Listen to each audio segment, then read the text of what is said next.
The rain hit like frozen needles.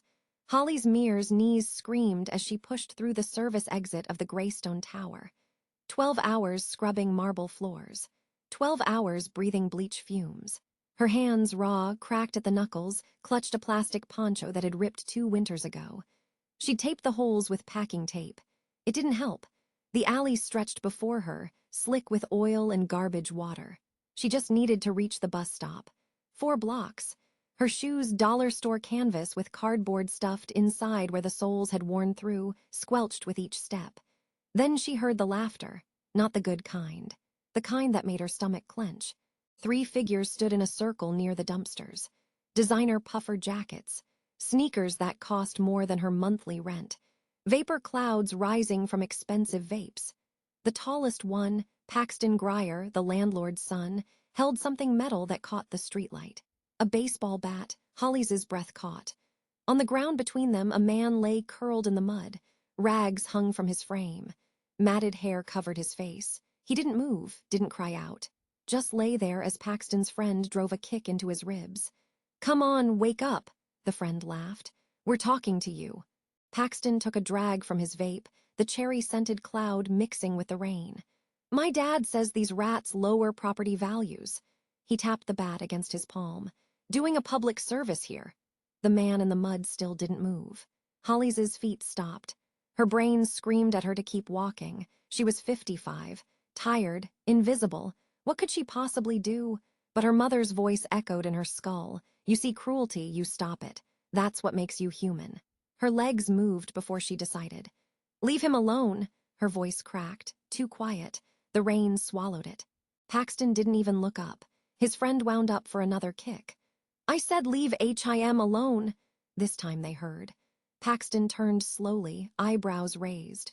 Recognition flickered across his face, the cleaning lady from the 4th floor.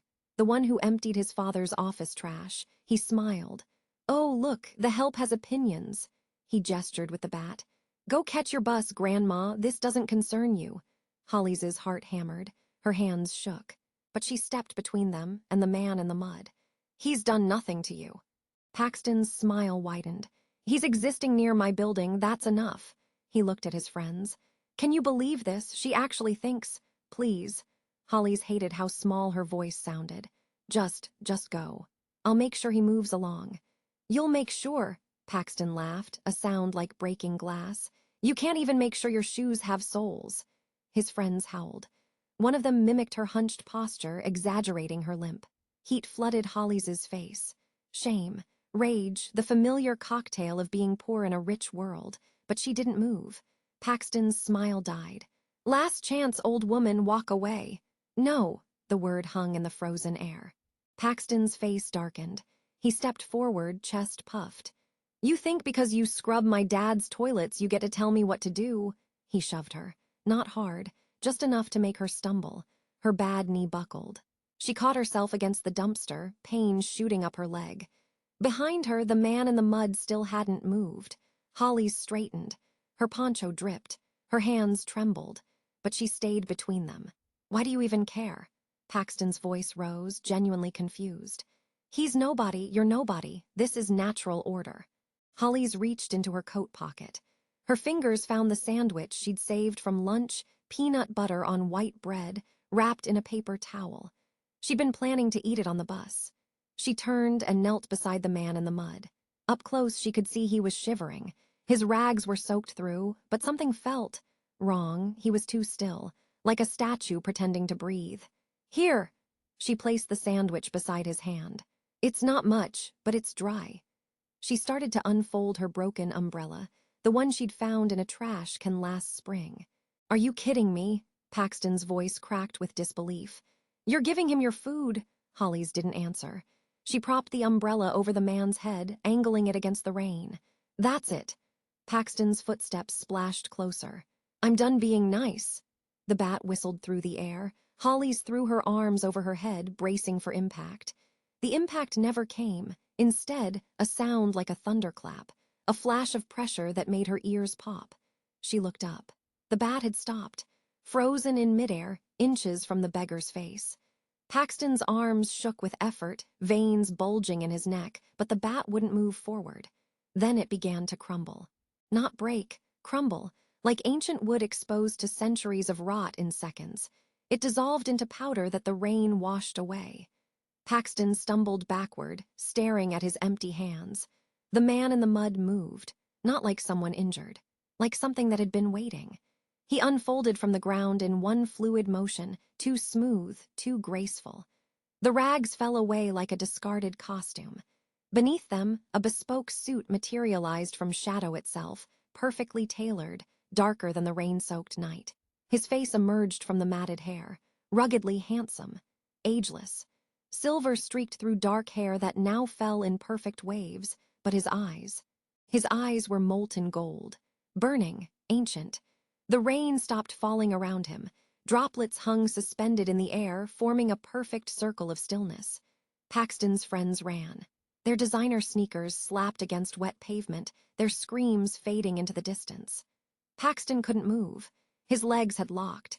His bladder released, warm urine mixing with cold rain. The man, no, not a man, stepped forward, each footfall silent despite the puddles. Shadows peeled away from the alley walls, reaching toward him like loyal dogs. When he spoke, his voice resonated in Hollis's chest, in her bones. 840 years. Each word precise, accented with something older than English. 840 years I have walked this earth. Do you know what I've learned? Paxton's mouth opened. No sound came out. That cruelty, the golden eyes fixed on Paxton like a predator selecting prey, always comes due. He turned to Hollis. She should have been terrified. Every instinct screamed at her to run. But those burning eyes softened when they met hers. You offered kindness to a monster in rags. His hand, pale, elegant, tipped with nails just slightly too sharp, gestured to the sandwich still wrapped in its paper towel. The ancient covenant is clear. A debt is owed. He looked back at Paxton. And a debt must be collected. The shadows began to move. The shadows didn't just move. They breathed. They peeled from the brick walls like living smoke, curling around Lord Krell's feet, his legs, his shoulders. Paxton made a sound, half whimper, half gag, as the darkness reached toward him with fingers that weren't quite fingers. Please, the word bubbled from Paxton's throat. I wasn't going to. Lie, Krell's voice cut through the rain like a blade through silk. The bat tells a different story. The powder that had been the bat swirled in the suspended raindrops, forming patterns. Hollis saw them, images in the dust. Paxton swinging at a homeless woman last month. Paxton and his friends cornering a street vendor, smashing his cart. Paxton, always Paxton, hurting people who couldn't fight back. The boy's expensive sneakers slipped in his own urine as he tried to back away. His spine hit the dumpster, nowhere left to run. Krell raised one elegant hand. Wait! Hollis's voice cracked. Please wait. The golden eyes shifted to her. The shadows paused, hovering inches from Paxton's face. Hollis swallowed. Her throat felt like sandpaper. He's just a kid, a stupid, cruel kid, but he is 19. Krell's accent made the words sound like a death sentence. Old enough to choose, old enough to face consequence. I know. Hollis's hands twisted in her broken poncho. I know what he is, but if you hurt him, you're no different than him. Krell's laugh was soft, dangerous. Oh, Hollis Mere. I am nothing like him. He knew her name. She'd never told him her name. The shadows tightened around Paxton. The boy's eyes rolled back, showing whites. Please. Hollis stepped forward, her cardboard-lined shoes squelched. You said I showed you kindness. You said a debt was owed. Krell tilted his head, curious. Yes, then I'm asking as payment. Her voice steadied. Let him go. The silence stretched. Rain hung frozen in the air like 1,000 tiny mirrors. Hollis could see her reflection in them, gray hair plastered to her skull, face lined with exhaustion, poncho held together with tape and hope. She looked old, used up, invisible. But Krell was staring at her like she was the only thing in the world worth seeing. You would spend your boon on him. The disbelief in his voice was genuine. After what he did, what he would have done? Yes. Why? Hollis looked at Paxton, trembling, soaked in rain and fear and piss. She should hate him. Part of her did. But mostly she just felt tired. Because somebody has to stop the cycle. She met Krell's burning gaze. And I'm too old to start a new one. Something shifted in those golden eyes, something that might have been respect, or hunger, or both. The shadows retreated. They slithered back to the walls, the corners, the spaces between streetlights. The suspended rain began to fall again, normal and cold. Paxton collapsed, gasping, clutching his chest. Krell stepped over him like he was garbage. He moved toward Hollis with a predator's grace, each step perfectly balanced, perfectly silent. The rain didn't touch him. It parted around his shoulders, his hair, leaving him dry while the world drowned. He stopped inches away. Up close, he was devastating. Not handsome like a movie star. Handsome like a Renaissance painting, all sharp angles and impossible symmetry. The silver in his dark hair caught the streetlight. His suit fit like it had been grown on his body, fabric so fine it seemed to absorb light. But his eyes, God, his eyes, molten gold with flecks of amber, old eyes that had watched empires rise and fall, eyes that had seen every cruelty humanity could devise, eyes that were looking at her like she mattered. Hollis Mere. He said her name like a prayer, like a curse.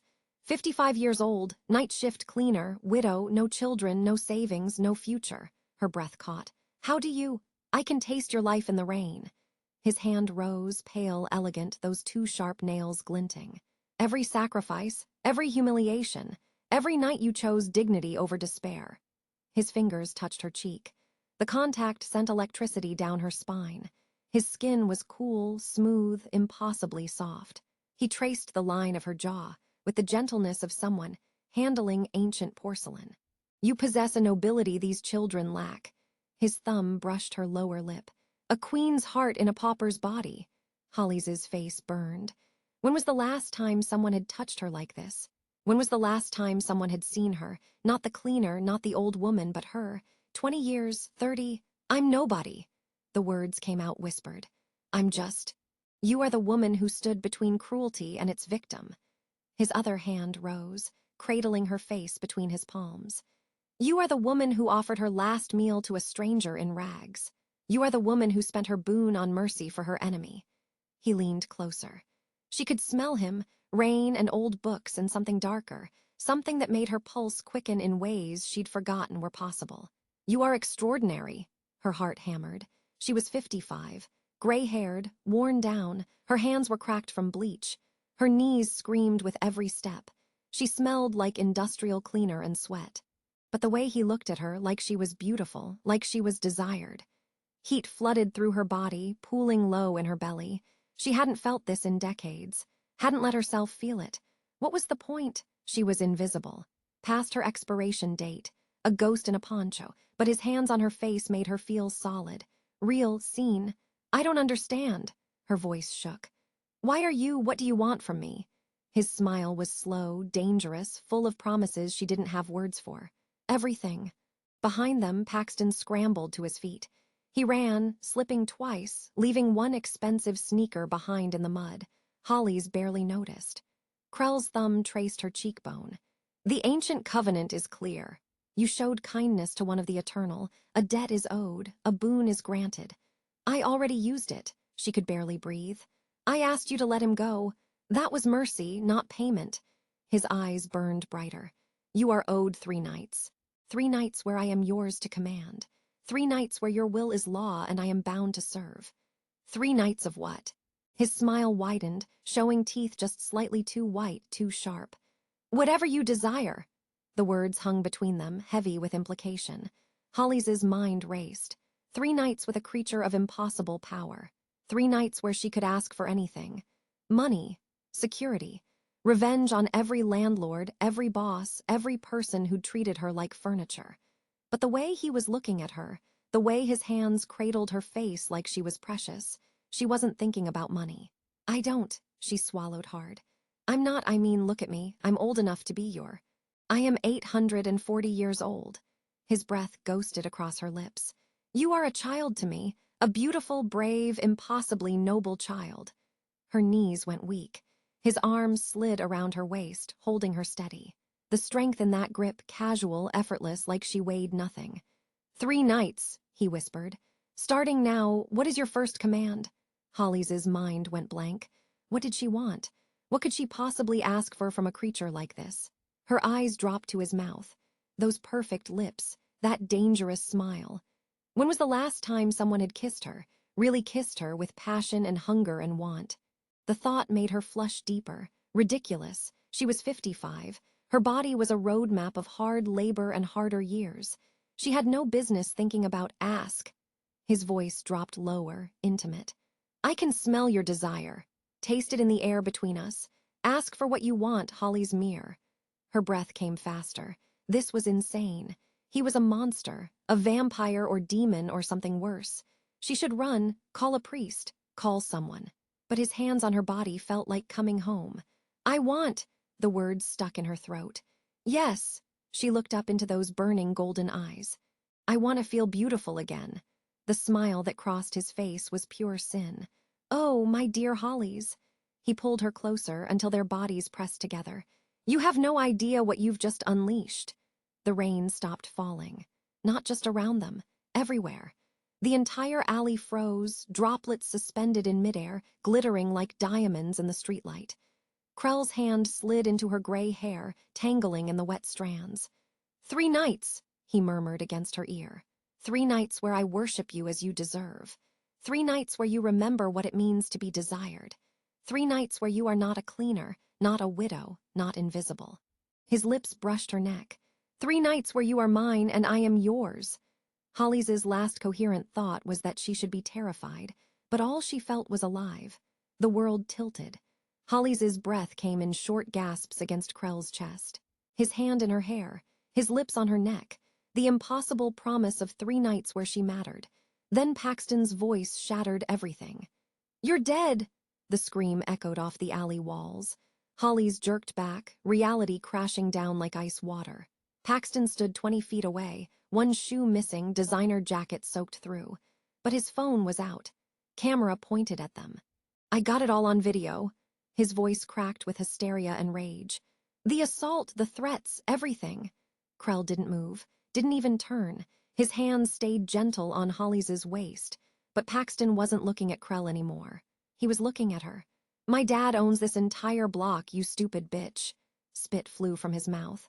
You think you can embarrass me, threaten me, you're a fucking cleaner. The words hit like physical blows. Hollis's stomach dropped.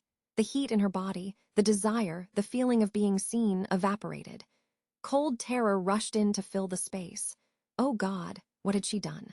I'm calling him right now. Paxton's thumb moved across his phone screen. You're fired, blacklisted. I'll make sure you never work in this city again. Hollis's knees went weak for a different reason now. Fired, blacklisted. She was 55 years old. No degree. No skills except scrubbing floors and emptying trash. The Greystone job was the best she'd ever had. $12 an hour, no benefits, but it was steady. Without it, she'd lose her apartment in 3 months. Maybe 2. The shelters were full. She knew. She'd called them before, during the bad years after Marcus died. Waiting list 6 months long. Please, the word escaped before she could stop it. Paxton, please, I didn't mean... Shut up. He wasn't even looking at her anymore. The phone was pressed to his ear. Dad, yeah, it's me. You need to hear this. That cleaning lady, Hollis. Krell moved. Not fast, not violent. He simply turned his head and the world changed.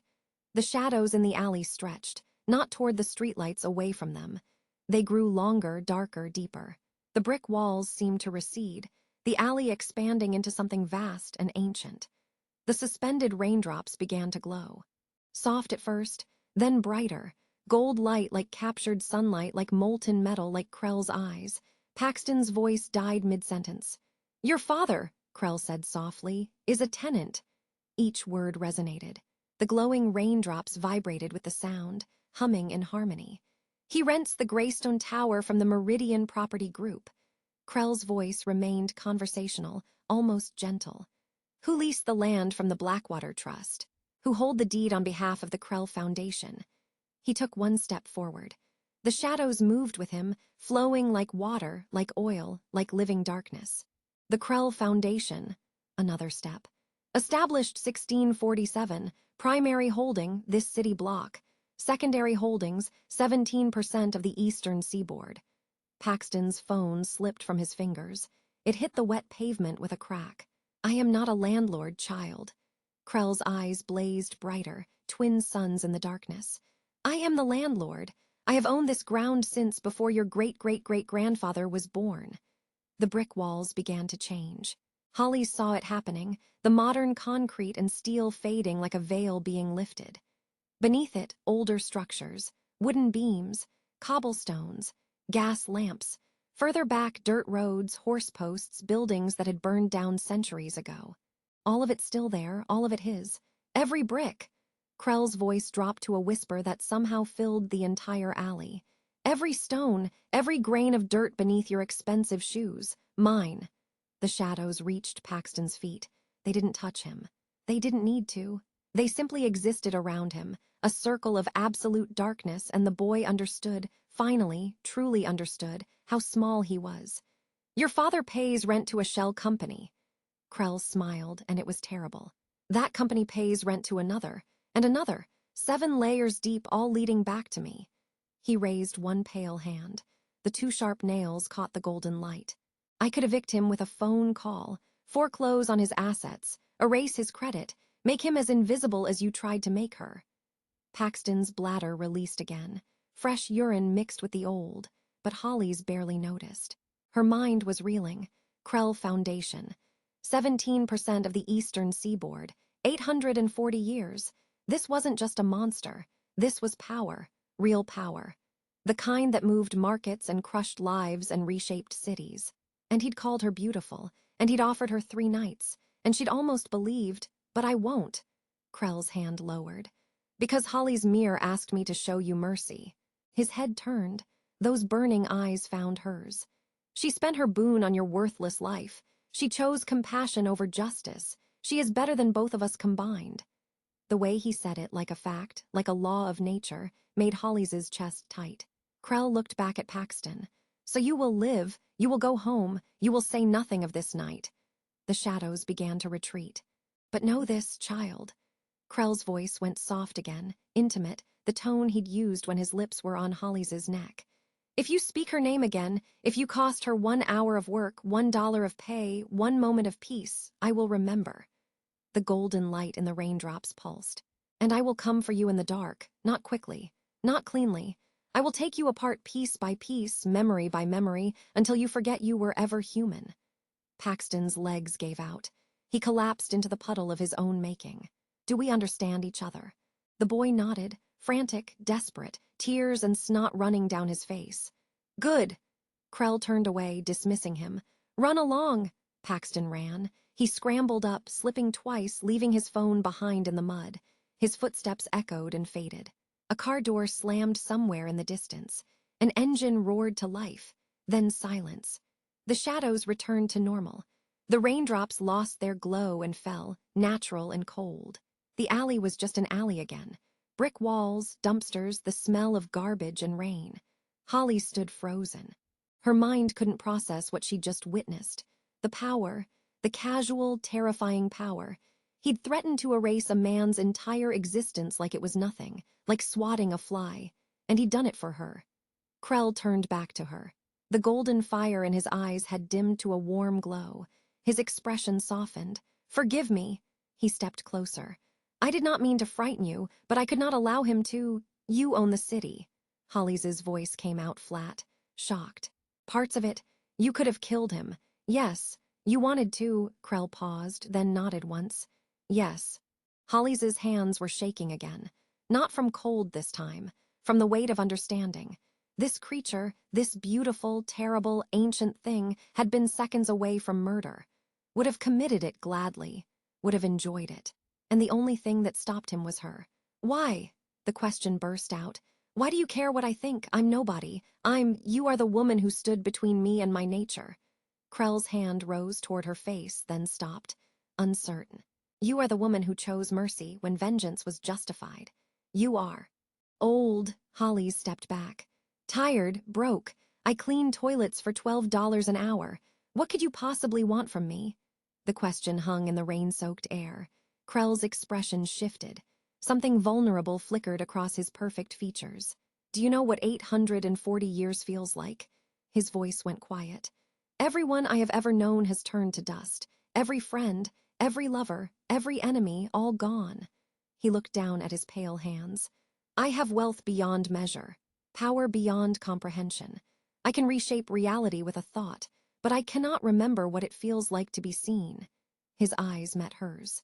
Until tonight, until you looked at me, truly looked at me, and saw not a monster or a god or a tool. You saw someone who needed help. Hollis's breath caught. You gave me your sandwich. A smile ghosted across his lips. Your last meal. You tried to shelter me with a broken umbrella. You stood between me and harm. He took a step closer. No one has done that in 3 centuries. The rain fell harder. Hollis's poncho dripped. Her cardboard-lined shoes squelched. She was cold, exhausted, her knee throbbing from where she'd caught herself against the dumpster. But Krell was looking at her like she'd hung the moon. 3 nights, he said softly. 3 nights where you are not invisible. 3 nights where you are cherished, desired, worshipped as you deserve. His hand rose again, and this time she didn't pull away. His fingers brushed her cheek, impossibly gentle. 3 nights where we are both seen. Hollis's heart hammered. This was insane. He was a monster, an immortal creature of shadow and power who just threatened to torture a teenager to death. But God help her, she wanted it. Wanted to feel beautiful. Wanted to feel desired. Wanted 3 nights where she wasn't Hollis Mere, night shift cleaner, invisible ghost in a broken poncho. Wanted to feel alive. What happens after 3 nights? Her voice barely whispered. Krell's thumb traced her lower lip. The debt is paid. The covenant is fulfilled. I return to the shadows. And I go back to scrubbing floors. Yes, the word was gentle, final, 3 nights. That's all she got. 3 nights of impossible fantasy before reality crashed back down. But 3 nights was more than she'd had in 20 years. Hollis looked up into those burning golden eyes. Okay. The smile that crossed Krell's face was pure joy, radiant. It transformed him from beautiful to devastating. Then come. His arms slid around her waist. Let me show you what it means to be treasured. The shadows rose around them like a cloak.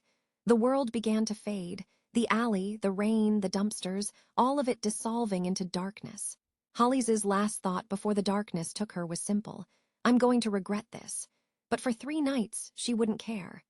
The penthouse materialized around them like a dream, floor-to-ceiling windows overlooking the city, marble floors that gleamed like mirrors, furniture that belonged in museums, art on the walls that Hollis recognized from textbooks, originals, not prints, the Greystone Tower, top floor.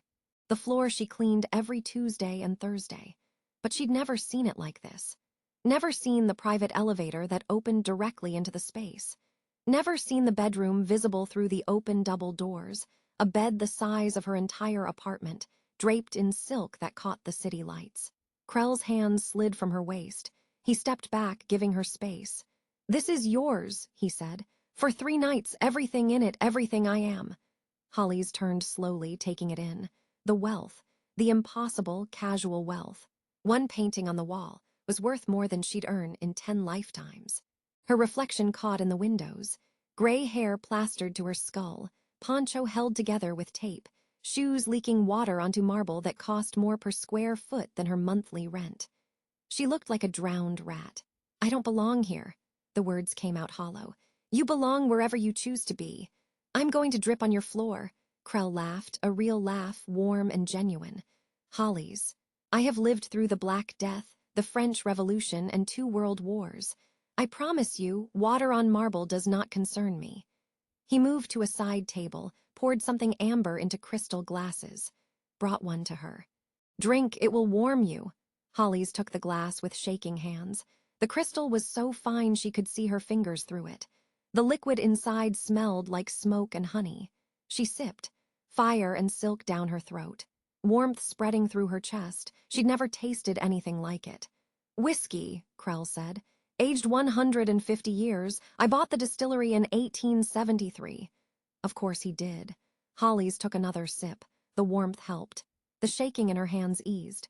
Krell watched her with those golden eyes, patient, waiting. I don't know what I'm supposed to do. The admission came out quiet. I don't know how to.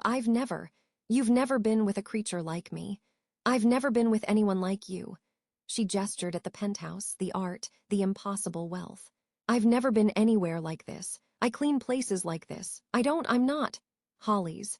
He set down his glass and crossed to her. His hands cupped her face again, that gentle touch that made her feel precious.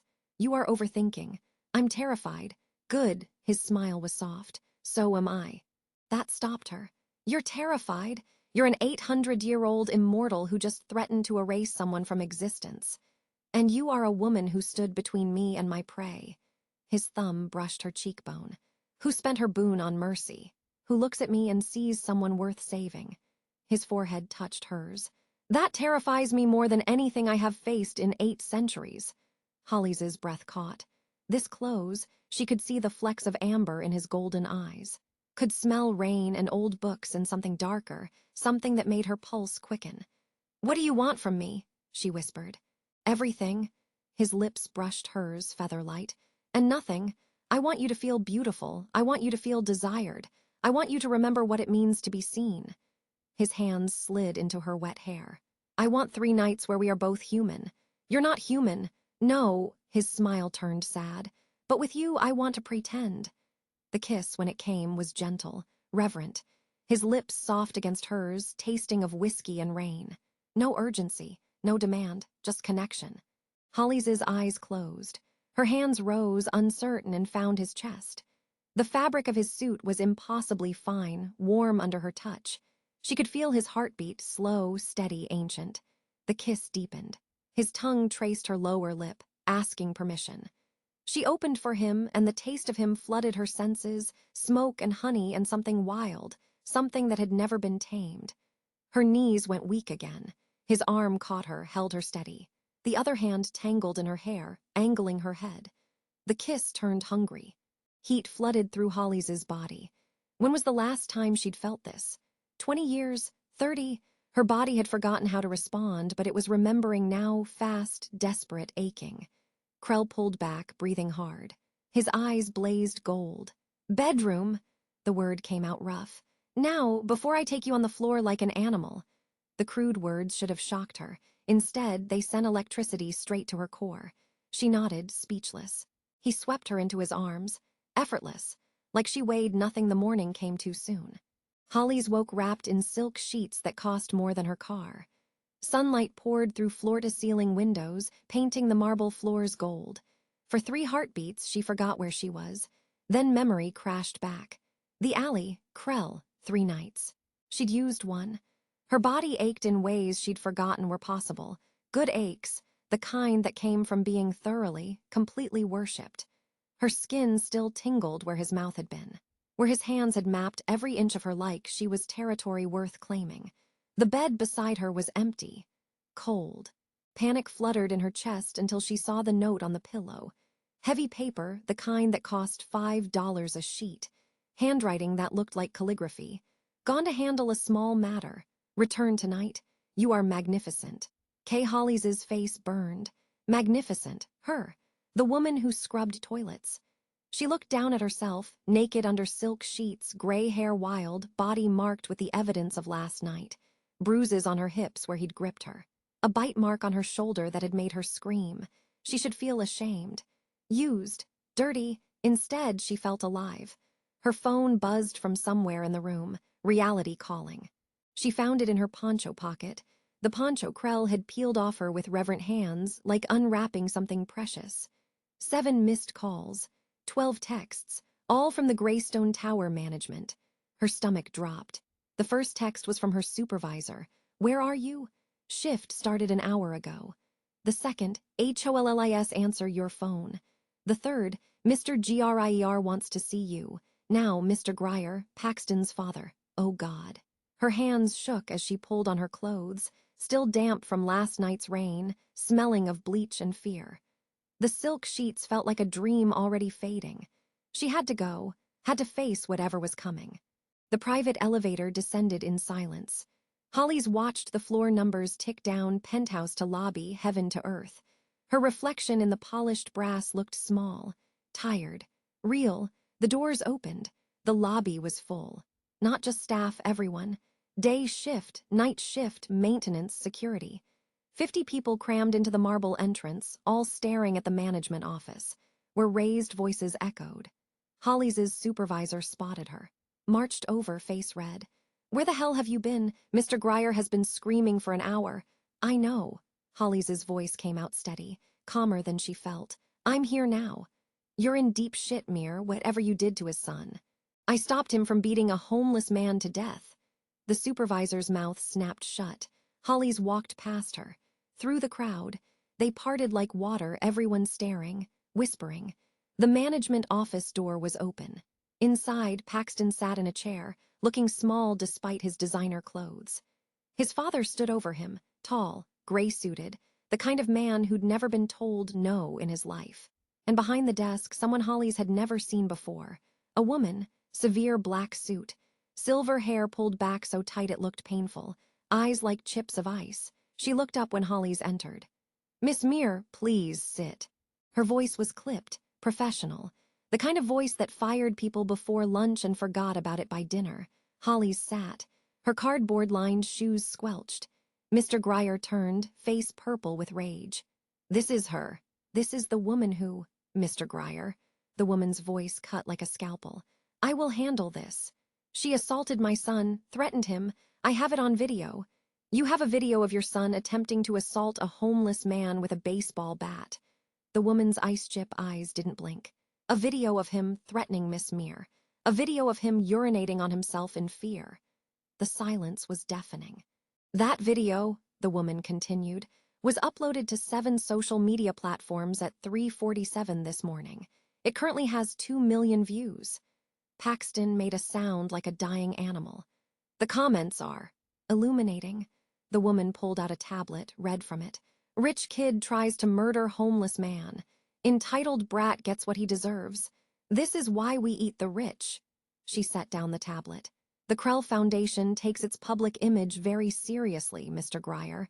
We do not tolerate tenants who generate negative publicity." Mr. Grier's face went from purple to white. "The Krell Foundation? What does that have to? You rent this building from us. Through 7 shell companies, yes, but ultimately us."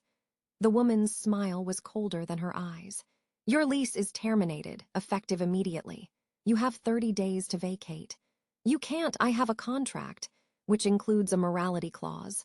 Section 7, paragraph 3, behavior that damages the reputation of the property or its owners. She stood. "Your son's behavior qualifies." Spectacularly. Paxton was crying now, silent tears down his face. "Please," Mr. Grier's voice cracked. "Please, it was a mistake. He's just a kid. He's 19, old enough to face consequences." The words echoed. Krell's words from last night. The woman's ice-chip eyes shifted to Holly's. "Miss Mere, I apologize for this disruption to your work. The Foundation appreciates your discretion in handling this matter." Holly's mouth went dry. "I didn't. Your employment status is unchanged. In fact, I'm authorized to offer you a position in our corporate offices. Day shift. $22 an hour, full benefits." The room spun. $22 an hour, benefits. Day shift, no more scrubbing floors at midnight, no more bleach fumes, no more cardboard in her shoes. "I don't understand." The words came out whispered. The woman's expression softened. "Barely. The Foundation values loyalty, Miss Mere. And courage. You demonstrated both." She extended a business card. Heavy stock, embossed lettering. "Krell Foundation, Human Resources, report Monday morning, 9th floor." Holly's took the card with shaking hands. The woman looked back at Mr. Grier. "Security will escort you out, both of you." 2 guards appeared in the doorway, large men with blank faces. "Wait," Mr. Grier grabbed his son's arm. "You can't do this. I'll sue. You'll do nothing." The woman's voice dropped to absolute zero. "Because if you speak one word of this, if you so much as mention Miss Mere's name, the Foundation will ensure that every business you've ever touched, every investment you've ever made, every asset you've ever hidden will be audited, investigated, and seized." She leaned forward. "We are very thorough, Mr. Grier, and we have 800 years of practice." The guards moved forward. Paxton went quietly, head down, still crying. His father tried to argue, but the guards simply lifted him, one on each arm, and carried him out. The crowd in the lobby parted again, silent, watching. Holly's heard Mr. Grier's voice echoing down the hall. Do you know who I am? Do you know how much money I have? The woman appeared beside Hollis, spoke quietly. Money is temporary, Miss Mere. Dignity is eternal. Then she was gone, heels clicking on marble, leaving Hollis alone in the office. The business card felt heavy in her hand. Hollis didn't go home. She walked. Through the city, past the places she'd cleaned, the buildings she'd made shine while staying invisible. The sun was warm on her face. Her knee still hurt, but somehow it didn't matter as much. She found herself back in the alley. It looked different in daylight. Smaller, just brick walls and dumpsters and the smell of garbage. No shadows, no magic, no golden-eyed creature who'd called her magnificent. The sandwich was gone. The broken umbrella, too. But there, scratched into the brick wall where the homeless man had lain, 3 nights, 2 remain. Kay Hollis traced the letters with her finger. They were warm under her touch. She smiled. Epilogue 6 months later, Hollis Mere walked into the Krell Foundation offices wearing a suit that fit. Her gray hair was cut and styled. Her shoes were real leather, no cardboard required. She'd gained weight, the good kind, from eating regular meals. The lines around her eyes had softened. She stood straighter. People said good morning to her, used her name, saw her. She had an office. Small but hers, a desk with her nameplate. A computer that didn't freeze every 5 minutes. Benefits that included dental. She was visible. At night, sometimes, she'd stand at her apartment window, a better apartment now, one with heat that worked, and look out at the city. And sometimes, in the shadows between streetlights, she'd see a figure. Tall, elegant, watching. She'd used 2 of her 3 nights. The third was waiting, whenever she was ready. Hollis touched the business card she still carried, worn now, soft from handling. On the back, in that calligraphy handwriting, dignity has no age. Cruelty has no excuse, and kindness is never forgotten. You were seen, Hollis Mere. You will always be seen. She smiled, and in the shadows, something smiled back. Sometimes the people society makes invisible are seen by those who matter most. Sometimes standing up for what's right costs everything and gives you more than you ever imagined. If this story moved you, subscribe for more tales of justice, dignity, and the power of choosing kindness even when the world chooses cruelty. Comment below. Would you spend your 3 nights on mercy or revenge?